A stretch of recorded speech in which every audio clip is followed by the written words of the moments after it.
Gaston Bachelard la psychanalyse du feu. Sa philosophie a une vertu de clarté et une force de rêve.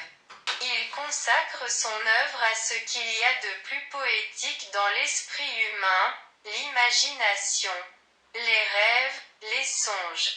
L'objet nous désigne plus que nous le désignons. Tout ce que peut espérer la philosophie, c'est rendre la poésie et la science complémentaires. De les unir comme deux contraires bien faits. Opposé à l'esprit poétique expansif, l'esprit scientifique taciturne pour lequel l'antipathie préalable est une saine précaution.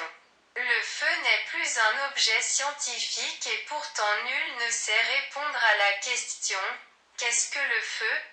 Pratiquer l'exercice de se moquer de soi-même. Aucun progrès n'est possible dans la connaissance objective sans cette ironie autocritique. Le feu est plutôt un être social qu'un être naturel. Le respect du feu est un respect enseigné. La brûlure confirme les interdictions sociales et ne fait que donner aux yeux de l'enfant plus de valeur à l'intelligence paternelle.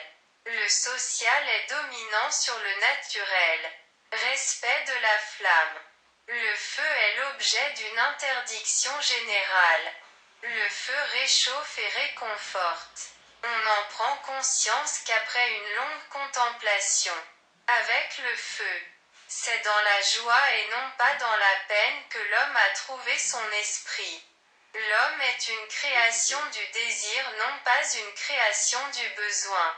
La conquête du superflu donne une excitation spirituelle plus grande que la conquête du nécessaire. Le feu suggère le désir de changer, de brusquer le temps. La destruction est plus qu'un changement.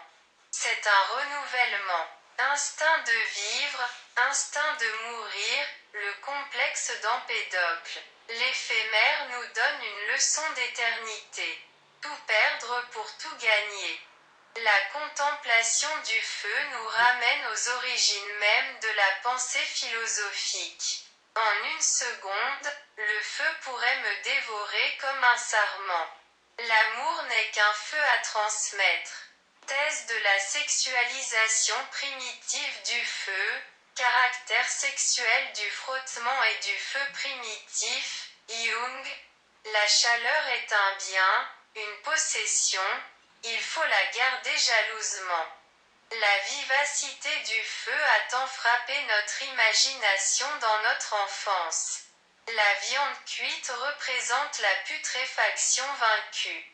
Le feu détruit l'herbe inutile mais enrichit la terre, incendie un champ stérile. À la pointe de la flamme, le feu se dématérialise, se déréalise, il devient esprit.